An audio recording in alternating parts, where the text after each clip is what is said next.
Hey, friends, welcome back to the Reasoned Reality Podcast. I am your host, Joe Smith. I'm excited about today's guests, and you're not going to have any idea who they are. You have no idea who these people are, but they are the original creators of the Reasoned Reality Project, which you have probably at least come across on Instagram. So I'm super excited to talk with Luke and Lizzy. Thank you both for coming on here and sharing your story.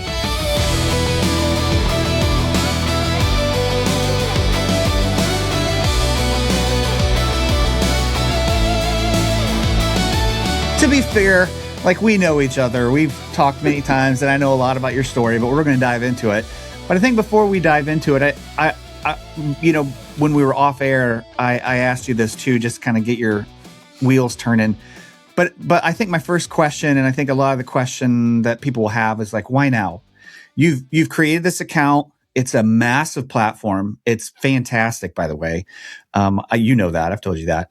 But you decided to kind of remain anonymous for a while, and then you decided, it's time to go ahead and step out and kind of step in front of this thing. So I guess my question is, why now? What's changed? I'm not a huge in front of the camera person.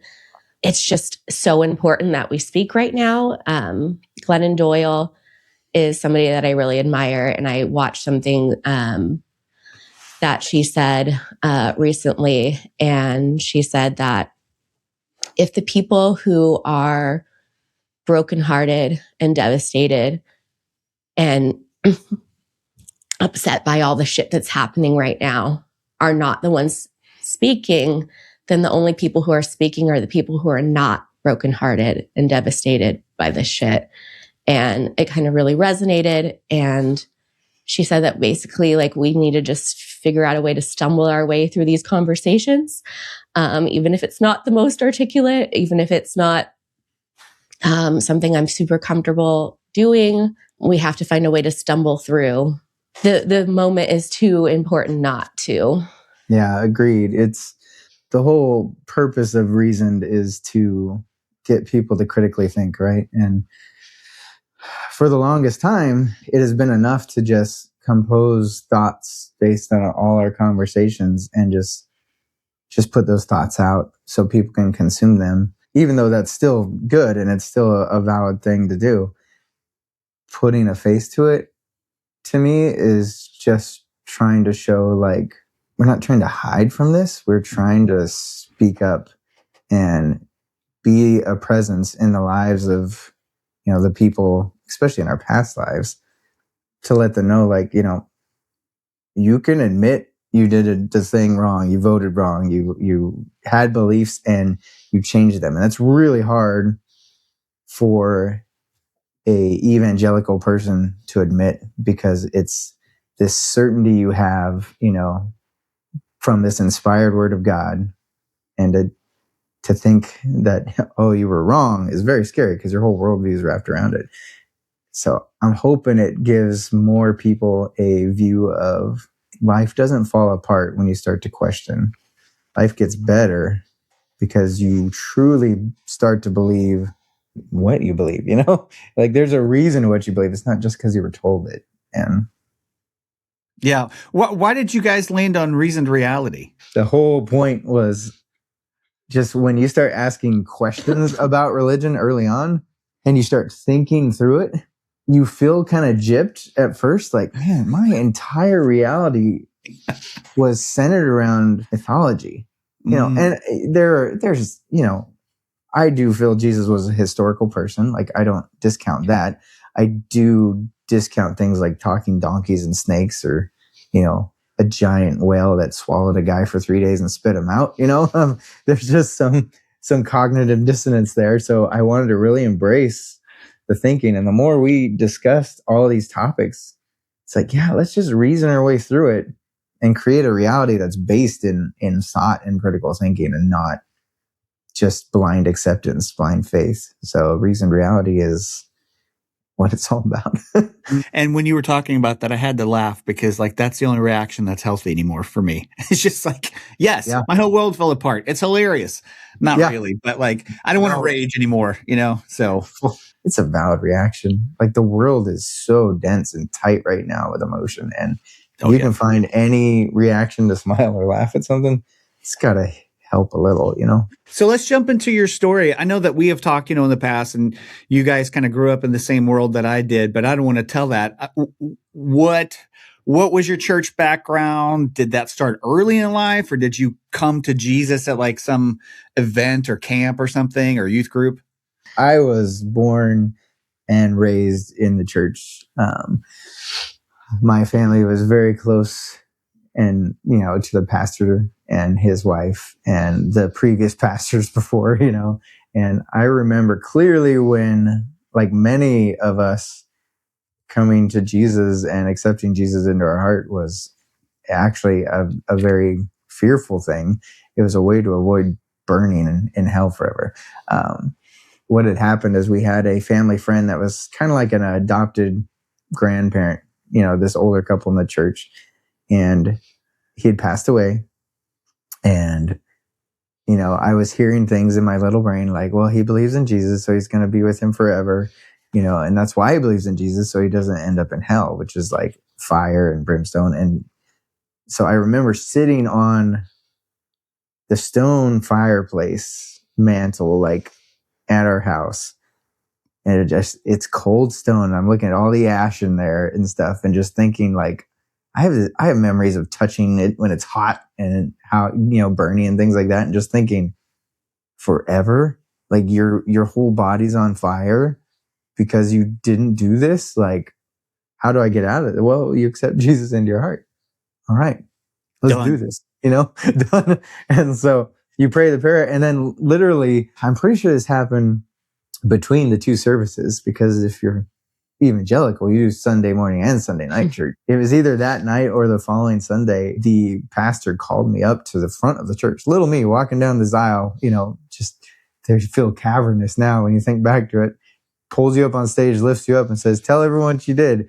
And it's this giant affirmation moment from all these people in the pews, like, this is amazing. Like, you did this. And so from that point forward, you get this big reinforcement of like, I did the right thing.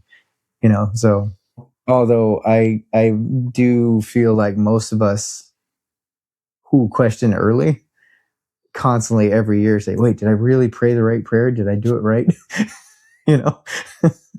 Before communion, you're like, did I ask for forgiveness for everything? Because if I don't, I'm going to get sick. I tell people all the time, like, I can't count how many times I got saved growing up. Like through the year, if I could count on it happening at church camp. Like, oh yeah, it always happened at church camp. Like, I'm sure that, or you rededicate your life. Like you go forward. Yeah. Anyway, I was a sucker for a good message and a bonfire. Like, man, I'll burn this Linkin Park CD for the 10th time. That was my next question. I burn all my Metallica CDs. I had them all. I hope you enjoy Metallica now. Oh, I do, on the regular. Anyway, Lizzy, what about you? Did you grow up in it, or were you sucked into it later? Yes. No, I definitely grew up from a young age. First Church of God was the church that I went to as a kid. I had a little bit of a different situation, just because my mom was the one who was evangelical, grew up evangelical. My dad was Hispanic and Catholic from New Mexico. He wasn't particularly devout or religious. He just was, loved my mom and went to church with all of us. And I feel like my mom really always did teach me to think, even though in so many ways she didn't think. She was the kind of person who every Jehovah's Witness or Mormon missionaries that came to our front door, she would talk to them for hours. Like, that was her. She wanted to learn everything she possibly could about all of the things. But of course, steadfast in her faith, So anyway, she's an interesting person. But it was interesting because I remember at the church where Luke and I met, the pastor at one point, shortly after my great grandma died, she was one of the ones who helped raise my dad. And shortly after she passed away, she was like a devout Catholic woman. Like the pastor basically said Catholic people aren't going to heaven in that service. And my dad, I just remember him like walking out of the service at that point. Or the pastor would talk about how Harry Potter is evil, and my mom would whisper to me, well, I don't agree with that. So like she had her like things that she, agreed with and disagreed with. And so like I always did have like that little tiny bit of a foundation in questioning a bit. So what was it for you guys that really started to kind of crack the foundation? All of us who've kind of come out of this, there's usually something where it's just like, wait, what? And you start to pull that thread, which then leads to, more threads. And you're like, wait, if that fell apart, then what about all these other things? What was that for you? Did that happen at the same time too? Like, I don't mean to ask too many questions, but I know that a lot of couples that do deconstruct, it's really difficult because a lot of times it happens at a different pace, or one's doing it and one's not doing it at all. I have people reach out about that all the time. I just like, I'm so thankful for my wife. Like we walked it together and we're able to walk it together. But what was that? And then who started and who followed and all that stuff? We definitely pulled threads, but I think you pulled the thread faster because of the experiences you had before me. Yeah. I mean, I would say like we deconstructed pretty young. We both went to a fairly conservative Christian university, but there were a lot of, I would say, more progressive Christian professors, especially in my major. I was a biology chemistry major. I remember at our church, like when we decided we were going there, we had a ICR researcher. ICR is the Institute of Creation researcher who was at our church, who sent me with like DVDs to my dorm room freshman year saying, don't let those, more progressive Christians, mind you, they're pretty conservative Christians, make you more progressive and make you like doubt like creation and 6 days and all of those things. So I like had these little DVDs with me that I brought to my dorm room. But I think for the first time, I saw that there were Christians, and that was pretty key. Christians that didn't think that the earth was, created in 6 days, that, thought that evolution was valid, maintained their faith, but like didn't discount science. And so I feel like that was like pretty eye-opening and worldview shattering, I think, for me. And he didn't come to that school until the following year. And I remember, which was like, this is a year leading up to we got married, because we got married when I was 19 and he was 20, I think 21. So this is like my freshman year of college, and he was at a community college and then kind of came in as a sophomore. So she's hearing all this stuff. So I'm hearing all this stuff. And then I remember just talking with him about it because it was interesting, fascinating to me. And like, I didn't know, like in his head, he's like, oh my gosh, what is she thinking? What is she like? To be fair, my family was very involved with ICR, which is the Institute for Creation Research out here early on. So it's deep. Coming from a strong creationist background, I was like, but he wanted to be a doctor. So he was going to be coming in as a biochem major too. So like, and so he came in the following year, and kind of had similar reactions. But I think there was also something that happened, at our church, which was like our sophomore year of college, his first year there. This was, shortly after we had got married, and our university was, it was like a 30-minute drive from our church. And at the time we were going out there for youth group, prayer meeting, choir practice. Like as a youth group, like we were leading youth group, leading worship. Yes. We were on the worship team. We went to church twice on Sundays. So like we were out there at church, like I wanted to say like 4 to 5 days, like a week. And yet we still, like I had late night labs, and we had all these classes, and gas was like, $4 a gallon at that point. And we're like, poor college students who we couldn't afford to drive out there all that time, and, go to school and keep up our grades and do everything else. So we had started to like pull back from some of our commitments at the church.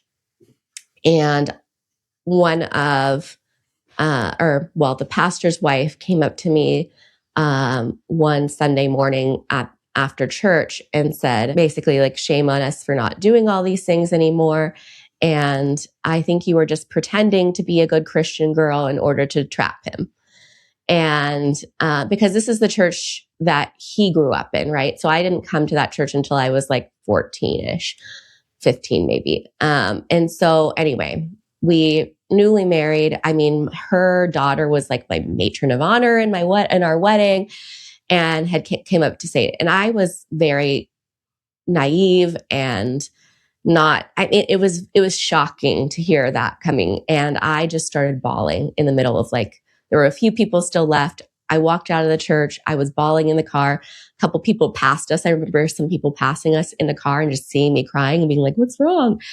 And I feel like we went back to night church that day. Like, I gathered myself, and I think we went there for a couple more months. But then after that, we just said we're going to be going to church down at our, university. That's insane. Yeah. That woman, the gall, the audacity. Where's the thank you for all the hours? She apologized at night church, but she told me that she said she apologized, and then she said the devil got a hold of her. Like, Like, I didn't really do it. It was the devil doing it through me, kind of stuff, Yeah. Like, the thing that always drives me nuts, because it's like, not only do you have a divine permission to act horribly, but you also have a made up excuse as well to not take accountability for it as well. It's like, I feel that. Easy street, I will say, like, I came in knowing the biology stuff, so that was one thing that I was prepared for. What I wasn't prepared for was the theology stuff. Like, when I go into the Bible classes, like, she has, Catholicism in her family, so she has heard of things like the Apocrypha. Me, I get into a Bible class and they're like, oh, here's this whole section that, evangelicals removed. I'm like, huh? Like, wait. And it's like, oh, and it's not just that. Like, there's a whole bunch of books that they just decide weren't good enough to be in there, but were written around the same time. Wait, what? Oh, yeah, and all the Gospels, they were written actually years after Jesus was already. Wait, who? And then you start going into Hebrew and Greek, and like, oh, yeah, that doesn't mean this, that means that. And this, I'm like, my brain was just on overload. And that caused me to, like, I didn't start pulling threads. I started getting out the scissors and just cutting through the layers and, like, what is going on? Like, that just turned on to this, like, you never taught contradictions before. Never taught. Well, if a contradiction came up, it's like, well, this is the word of God. B-I-B-L-E-S. That's the book for me. Yeah, it's funny too how different, how like our stories parallel, but there are definite differences. Like, I'm thinking, listening to you talk, the Bible college I went to reinforced, like, I didn't know anything about the Apocrypha. I didn't know anything about those books. Like, they didn't talk about any of that. Like, that's not a thing. Like, we're not going to discuss it because it's not real. Yeah. But also, Lizzy, to your point, the church that I grew up in, they hated the Catholic Church. Like, I have chick tracts. Do you guys remember those? The chick tracts where the Pope was going to be the Antichrist? Yep. I still have a few of them. Oh, man. Yeah. Let's not get into the end times. So you guys are, you're young, you're married, you're really kind of deconstructing early, which good for you guys. That's not, a lot of people's experiences. But then you start coming out the other side of that. I'm sure that created some tension. I would say because of our location, and because we were so busy with work and school, like, we didn't have a lot of connection, on a daily basis. So the strain wasn't there early on. Now, granted, we were still religious, just with different views, because we had a lot of examples of like progressive religion. Like you can believe in this, We believe in still feel like evolution. that's totally valid for people who, Yeah. are progressive Christians and want to maintain their faith. I don't feel like there's anything wrong with it. Yeah, and I think to just kind of clear up some confusion, because like we know what we're talking about, but I don't know if the audience will. Like you guys basically deconverted. I mean, I feel like we're both honestly have different. Like he would, I think, maybe classify himself as an atheist, and I would say that for me, I feel like I'm still, I don't know, spiritual. I think I tell Luke, I'm like, there's this picture taken by the Hubble telescope of all these like 10,000 galaxies. You can see the little spirals. And if you look at this picture, there's like 10,000 galaxies in that. And each one of those galaxies have like 100 billion stars like our sun. And the picture is taking only a pinprick of the night sky is visible in that picture. They say it's like if you were to look out a 10-foot long straw at the night sky, then that's the like section of the night sky that was taken in this picture. So that just tells you how vast the universe is and how like honestly how arrogant I guess we humans are to think that we're the center of this universe, And I just feel like me saying that I know anything it would be silly because I'm very small part of the universe. I said this with Melinda Hale, which was, just a little bit ago, but I say this to our people too. Like I think it's the height of arrogance. Like you said, arrogance. If you want to put insanity, stupidity, I think there's lots of adjectives that can go in there. But like you saying that, like the fact that our galaxy alone, it takes 250,000 years for it to make one rotation. And we're this little tiny speck of dust in the middle of that, right? Yeah. And that's incomprehensible. Like the human mind it's so massive. Like you just literally cannot comprehend it. And so you're going to tell me that you can't comprehend that, but you know exactly what the creator of that thing is thinking. And it's exactly what you think. Yeah. Like your opinion, it's just, to me, it's mine. That is part of my drive. Like if I could get someone who is so evangelical to start pulling the threads to get to the point where they can acknowledge that we are this speck of dust in that space, the moment they can comprehend that and agree to that, then you can bring it back to like, so why are we fighting all these stupid wars? Like, if we're just this speck of dust in the middle of there, what does it matter what color that person's skin is or how they live their life? What are these imaginary borders that we're setting up that we're claiming our little piece in the speck of dust, and we're killing people over it? Like, we're killing people over it. My God said this speck of the speck of dust is ours. But well, my God said it's mine. And like, what? What are you talking about? And I think that when you're in that mindset where every word of the Bible is true, it's truly impossible to comprehend the way that we're comprehending that, and that's, I think, so frustrating for people like us that are just like, it's frustrating for everyone. Let me just put that out there. Yeah. Like we work with some amazing people in Reason Reality that were never really religious growing up, and they are extremely frustrated. And what I try to express with like when friends who have deconverted and deconstructed are just writing off other people, saying like, I'm done with that. Like I can't do it. It's like, but 10 years ago you believed a talking snake was a real story. Like that was you. Yeah. Like that was you. Yeah. You need to have this level of understanding. I know it's frustrating, but I know Luke and I are constantly seeing people who've deconstructed from religion. And then it's just like, we just have to write off everyone who is still in it. We can't associate with them anymore. We can't talk with them anymore. And to some extent, we have to have boundaries. We have to, protect our own mental health. And some people, people are dealing with like narcissists and people who are just, adding a lot of negativity and like hate in their lives. So they, I understandably do need that space. But a lot of the people who are still in it, you were those people. And I kind of think that deconstruction is all about challenging authority, questioning, really. I feel like in high control belief systems, whether that be religion or politics or whatever.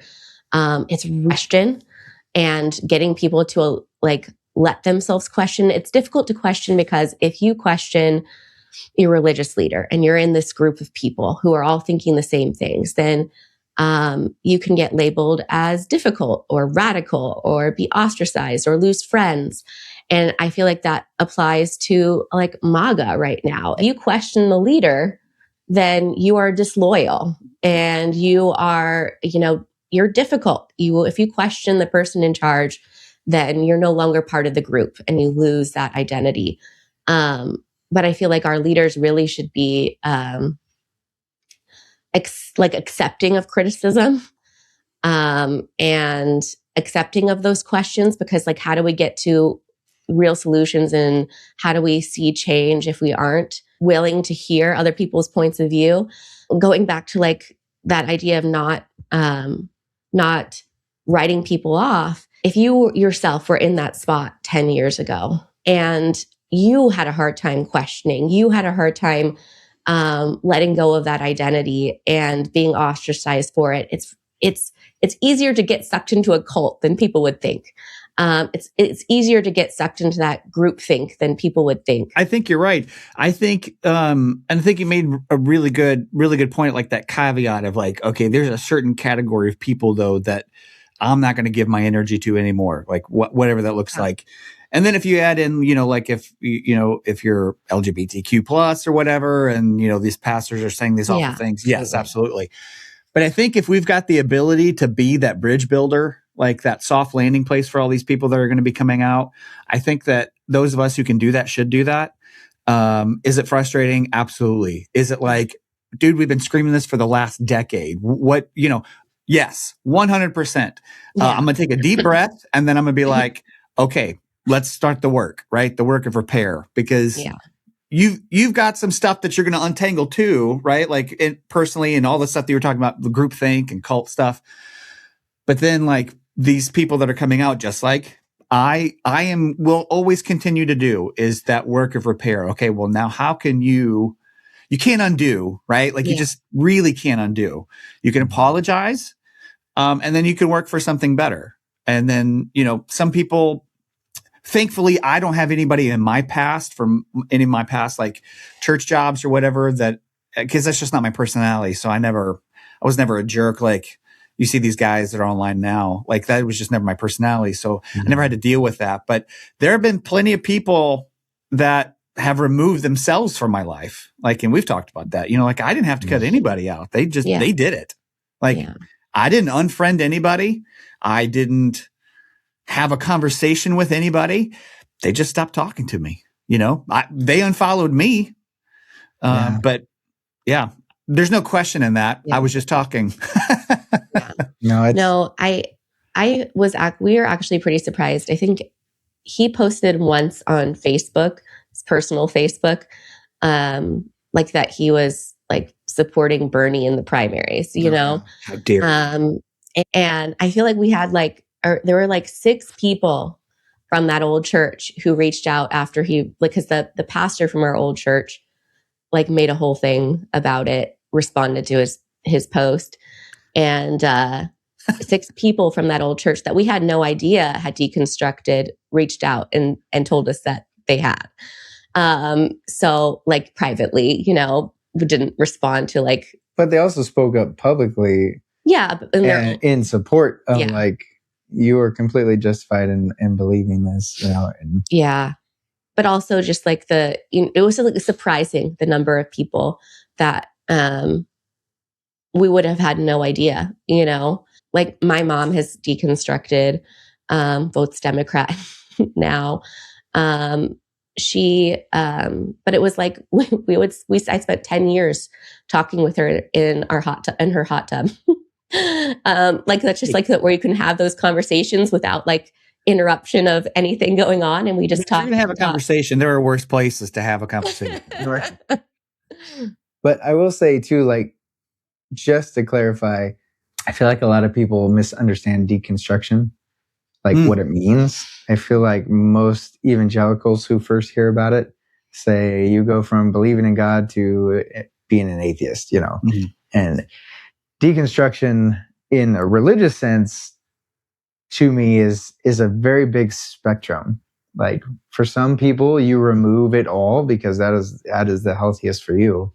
And oftentimes those people build up something back that really works for them.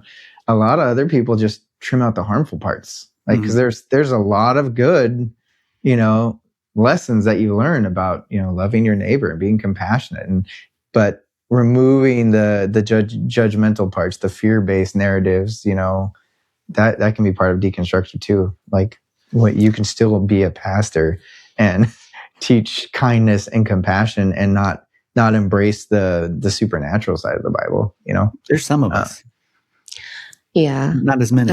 What was I going to say? Well, and it applies to politics too, though. Yeah. Definitely find that it's usually a domino effect. If you start deconstructing from a high control religion, that bleeds into the politics, because if you're religious, Yes. I've seen a lot of people. It was interesting. I like follow Jen Hamilton, who I would consider like a progressive Christian, and like, kind of famous for reading like Matthew 25 and saying, sounds pretty woke to me at the end of that video. And I feel like it's such a powerful video. We've had conversations with people who are very much Christian, very much MAGA, and how they're still supporting Trump, I guess, and how like every like value that you have preached for your entire life is like the antithesis of him, and yet you're still so like there's literally nothing that he could do. If that is the fruit of the Spirit, then I want nothing to do with that spirit. I feel all that. So I'm curious, in all of this, right?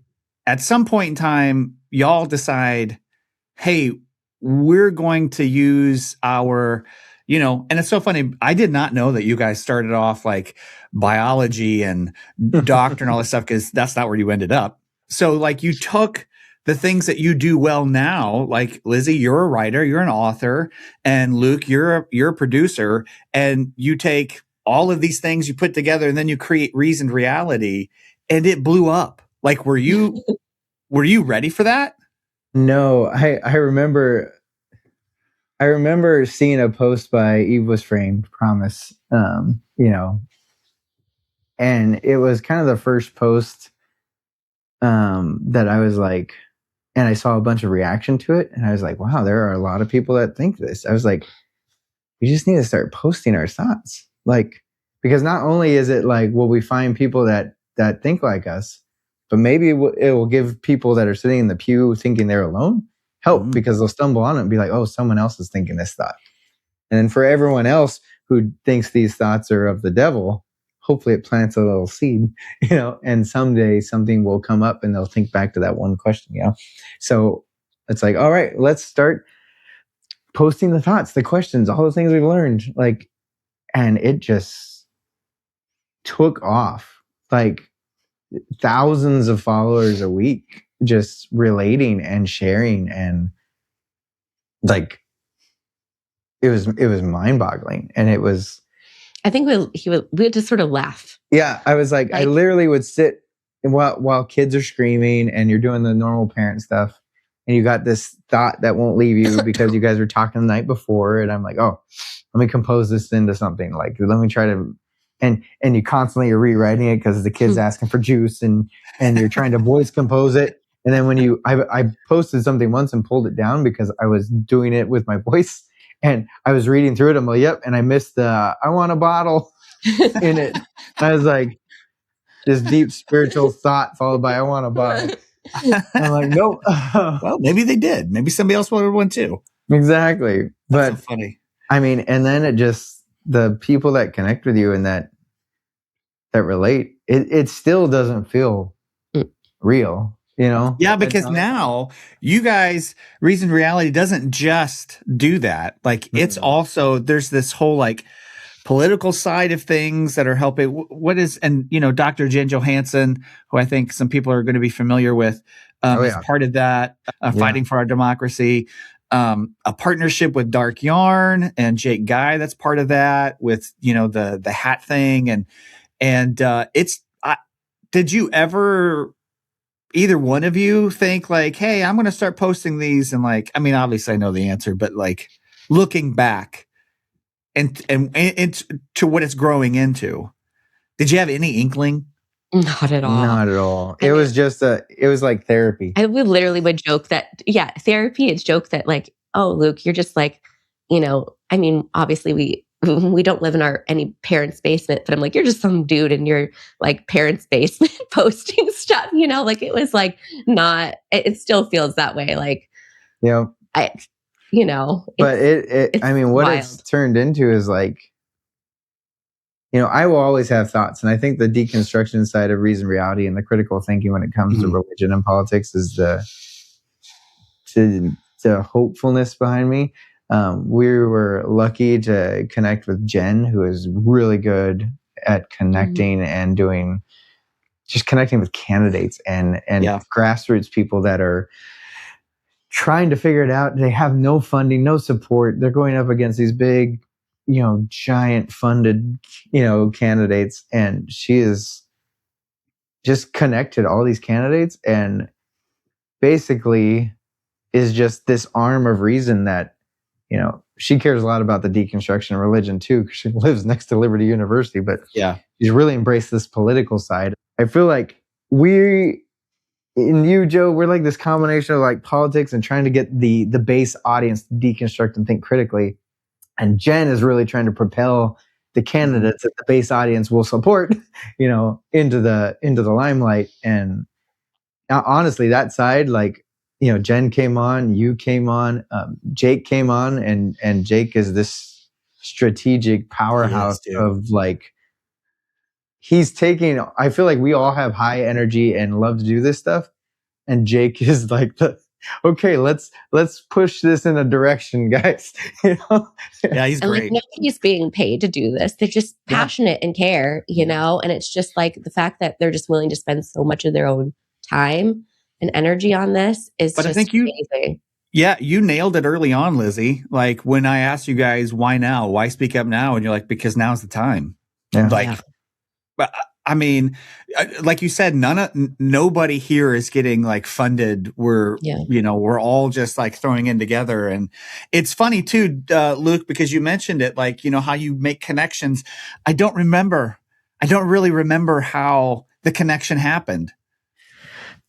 Do you? I really don't. I mean, obviously it's through Instagram because that's through Instagram, but I don't remember the specific. I don't either. Just remember seeing you as one of those like, man, you're still in the religious world and so civic minded and like kind but also like purposeful in change. And I was like, this is a good dude. Depends on. I remember just reaching out because I was like, I promise I'm not a creeper. Like I know there's a faceless account. I'm not a spammer, Well, dude, listen, it helps. Like when you reach out and your platform's like creeping out towards 200,000 people, it's like, okay, well, this isn't a troll. This isn't like a bot. Yeah. This is legit. No, I really enjoy this kind of stuff. I enjoy sitting down with people like you, and having these conversations. I think that these conversations are the things that not just, right, but I think conversations like this are the things that's going to save our country. Because I think more and more people are waking up to what's happening. They're opening their eyes. I wish it didn't take innocent people being murdered in the streets. And I wish it didn't take innocent white people being murdered in the streets for this country to wake up. But apparently that's what it's going to take. Yeah. And I mean, we're seeing it. We talked about it like these bros in this manosphere podcast on the right are finally coming out and saying, hey, we were wrong. Like, this is not what we thought. And, we talked about it a second ago, right? How frustrating that can be. Like, dude, we've said it for a decade. Like, a decade. And then some people have been doing it for generations because they've seen how, like, some of these corporate Democrats still just play nice, but it's still the same old. Can you imagine being Bernie Sanders? Oh my gosh. Just hitting your head against the wall. Like seriously, like I've been preaching this for years. Like, or let's go even deeper. Can you imagine being black in America right now? and watching me, watching you, right? And being like, yeah, seriously. We've been saying it since like 1900, 1850. You know what I mean? Yeah. I have breakfast on the regular with this guy that I've known for, oh my gosh, as long as we've lived here. So like 13, 14 years. And he's quite a bit older than I am. He's either 80 or getting ready to turn 80. And he's got some, mental health issues when it comes with like dementia and things. And he got radicalized early on. And like yesterday, we had breakfast. And I had mentioned, and I try not to talk politics with him because I'm sitting with him to give him, like, I've known him a long time and he doesn't have a ton of friends. And so this is like a regular thing for him to get out and still being connected to people. And that's important, to his wife and stuff. But I had mentioned that on the Gulf Coast, this weekend, there's a serious chance of snow down here because it's going to get so cold. So there's like a 20 to 30% chance of snow in Florida, which is just completely unheard of, especially that far south. And he's like, the Gulf Coast, huh? The Gulf of America. And just went on like, President Trump's such a cool president. He took it from blah, blah, blah. And I was just like, oh, God. People said, and then thankfully his wife was sitting close to us because she drives him. And she was like, Pete, you are too loud. Like, bring it down a notch. So he quieted down, but I'm just like, I need to put on like something to let everybody know I'm not okay with this, but it's the same stuff. Like, I'll never be able to wear a red hat again in my life. Never. Yeah. But, like back to that point of just like, I could write that guy off, but I'm not going to. Half the time he literally has no idea what he's saying. Yes, what he voted for is dangerous and all the things, and yet he's still a human. And there's nothing he can say. There's no conversation that he can have that's going to harm me because nobody's legislating against straight white men in the United States. So if I can walk into that and have that conversation and give him a little bit of human connection, then I'm going to do that. Yeah. You know what I mean? Just like you guys were talking about. And I feel like that's how you become the voice of reason in people's lives. Like otherwise we're going to be stuck in those echo chambers forever, and I feel like it's even easier, Yeah. I think that's the beauty of reasoned reality. I think that's the beauty of what you all have created. We've been talking for a while and I want to honor your time. I guess my final question for y'all is this: being these creators behind the scenes of this thing that has gotten pretty big, pretty quick. I don't anticipate really slowing down any. I think it'd be awesome if it turned into something that, people just, it was a thing, like, no. Oh, I work at Reasoned Reality. I guess my question is this: with all of the stories and all of the contacts that you all have through this thing, even in this dark season, like right now we're recording and the Trump administration is arresting journalists that just covered. Just this morning. This morning that covered a protest. Didn't participate in anything, didn't harm anything, just covered it. What is bringing you hope? Like what's bringing you like that glimmer of like, oh, but there's that. It's honestly, like we just talked about this, seeing people on their personal, like friends on their personal pages that don't speak out much, like are speaking out. At 1:45 in the morning, I got a DM from somebody who said, I can't sleep right now, and it's somebody who I, just a mom at my kid's school who we're acquaintances, but like she knows because of the things that I post, where I stand on things. And I didn't know where she stood really on anything until she's telling me that it's keeping her up at night too. I don't know. I guess that I'm not being alone in my grief, I guess, is the hope. I love that. Yeah. Well, thank you guys. Not only for being willing to come on here, because I think that's a big deal. Like, I mean, I know it is a big deal, like finally putting yourself out there and stuff. And that's a big deal. That's not everybody's cup of tea. Like, you will never see my wife on anything. Like, she is very much a behind the scenes person, does not like speaking in public. She does her stuff behind the scenes and, all that stuff. But just really appreciate you guys coming out and kind of like putting a face to it so people know like your story and all the things that you've been through that kind of culminated in this thing called Reasoned Reality. So thank you guys for your courage, your bravery for doing it. Yeah. Thanks for making it easy, Joe. Of course. So if you're listening in, make sure that you go follow Reasoned Reality on all of the platforms. That stuff is going to be in the show notes. I think that's probably the best way to support the work of Reasoned Reality is to make sure that you're like subscribing and liking and even sharing the stuff that's taking place. Thank you guys for following along. I hope that you are having the exact day that you need. Don't forget that you might be the only voice of reason that somebody hears today, so don't be afraid to use it. Until next time, friends, we'll see you. See ya.